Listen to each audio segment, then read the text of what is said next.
work. Give me that, come on. Tell Grant get suits on. All right.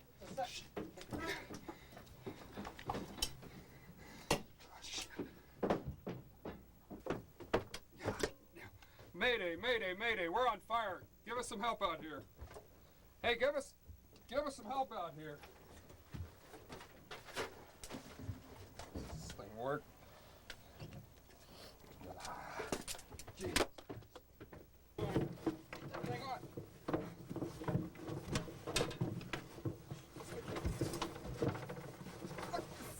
This thing's got a hole in it, man. We'll never get out of the bag. Hey, get this number. Come on, give it up. Let's get the raft. Get off here. Come on. Even though this is only a dramatization of a crew that isn't prepared for an emergency, the possibility of this sequence of events really happening is not so far-fetched. Survival gear must be maintained, and every person on board needs to know its location and how to use it before leaving the dock.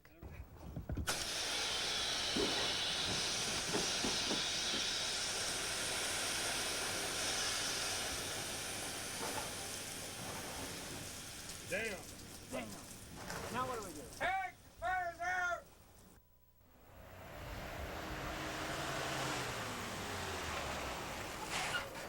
If this had been a real life and death situation, as unprepared as this crew was, luck would have been the only thing that saved them.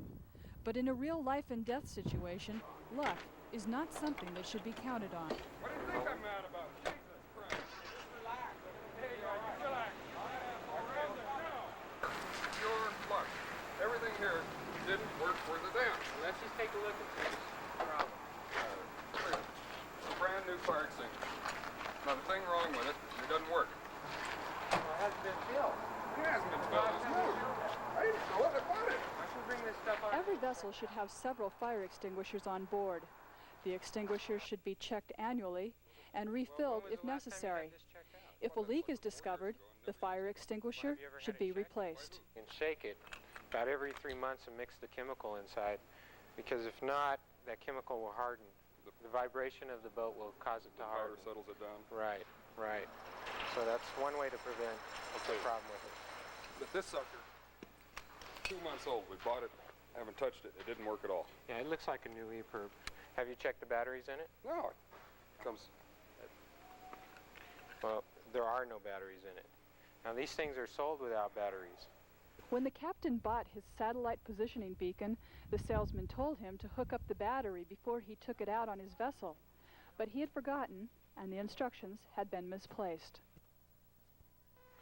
Yeah, I guess It's a good thing to check all your safety gear before installing it for use. This is an emergency position indicating radio beacon, more commonly known as an EPIRB. It is used to help rescuers locate mariners in distress. When operating, the EPIRB sends out a signal that is picked up on a variety of search and rescue satellites. The signal is then sent on to a rescue center. The distress signal establishes the location of the distressed vessel within a radius of 5 nautical miles. Rescue crews are then sent to the area, and the rescue is performed. Every seagoing vessel should carry an EPIRB and check it periodically to be sure that it will operate in the case of an emergency. Inspecting the EPIRB is easy. First, make sure the battery is hooked up and leave it that way until the battery comes out for its inspection. Second, even though the device may be stowed in a secure and dry place, check the antenna to be sure it isn't broken. Also check the connectors and wiring for corrosion. Third, the battery may be good for as long as 6 years, but it is marked with a 3-year expiration date. Manufacturers recommend that the battery be checked after 2.5 years by simply sending it back to the factory. Fourth, do a quick check to be sure the device is sending out a signal. The Class A and B EPIRBs may be checked on an FM radio band. The Class C EPIRB may be tested on a VHF radio. If a signal is not picked up, it should be sent back to the manufacturer. Well, yeah, batteries might have been the problem with the EPIRB, but what's the story on the survival suit? The damn thing had holes in it, the zipper didn't work. I mean, we bought it from you new. Have you ever taken it out of the bag? No, I haven't taken it out of the bag. We bought The it survival from you new. suit should be taken out of its bag and examined at least once every 3 months. Inspect it carefully for holes and snags. If the suit has been used, check the seams around the hands and feet where it will tend to separate. And while it's out of the bag, practice putting the suit on. The goal is to have it on and zipped up within 1 minute. All right, you got it, you got it. Good team. Give her some room. Remember to zip. Remember to zip all the way up before you get in the water. Survival suit races, held every year in many coastal communities, provide a fun practice session for those who spend much of their time on the water. The pressure of the race can be much like an emergency situation encountered on a boat. Besides demonstrating how difficult a suit may be to put on, the race also gives people an opportunity to see what some of the common malfunctions are if the suit is not maintained. One way you can make it easier to put on a survival suit is to put a large ring or piece of wood on the zipper tab for grasping with the suit's large, bulky gloves. When jumping in the water with the suit on, some water leakage should be expected. The amount will depend on the size of person and how well the suit fits. Holes near the feet allow some water to be pushed out. The suit should also be equipped with a whistle and a strobe to aid in rescue efforts. Before putting the suit back in the bag, go over the seams with a neoprene seam sealer. Make sure the suit is clean and dry. Sprinkle the suit with talcum powder and put paraffin or the manufacturer's recommended lubricant on the zipper. Then fold the suit up with the zipper open, put it in the bag, and stow it where it will be accessible in an emergency. We had a hell of a time with the raft. We couldn't get the canister off the cradle. You tried to take it off on deck. Yeah, we did. Well, when was the last time that it was inspected? I don't know. Let's check that inspection plate.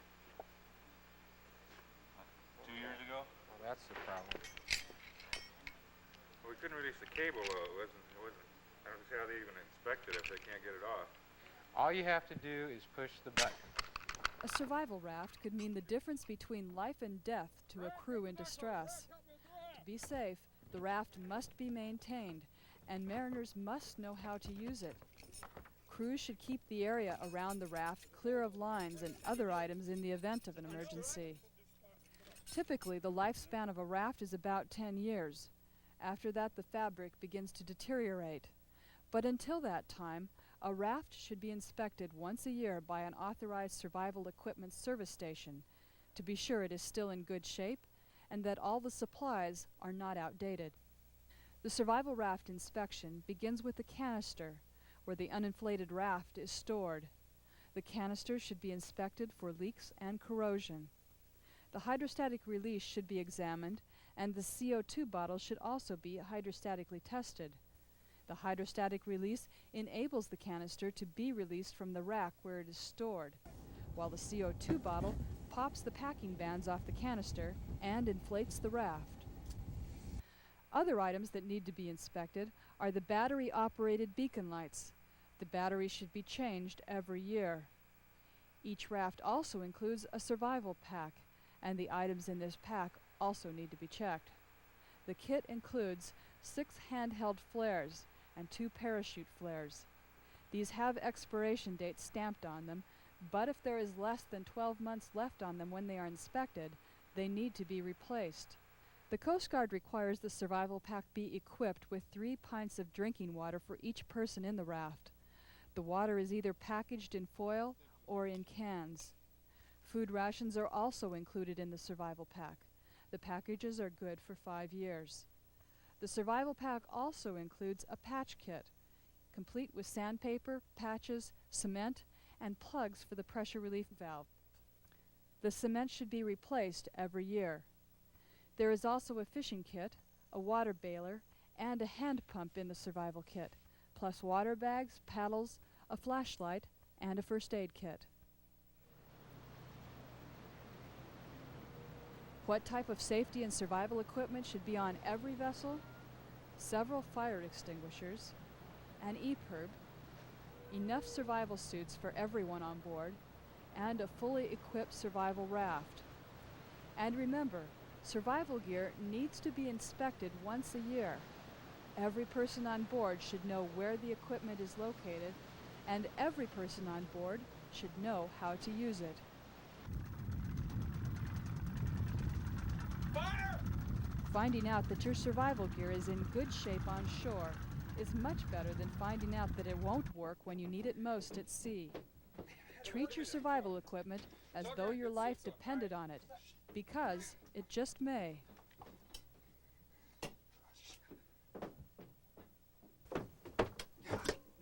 Mayday, mayday, mayday, we're on fire. Give us some help out here. Hey, give us some help out here. Does this thing work? Jesus. Hang on.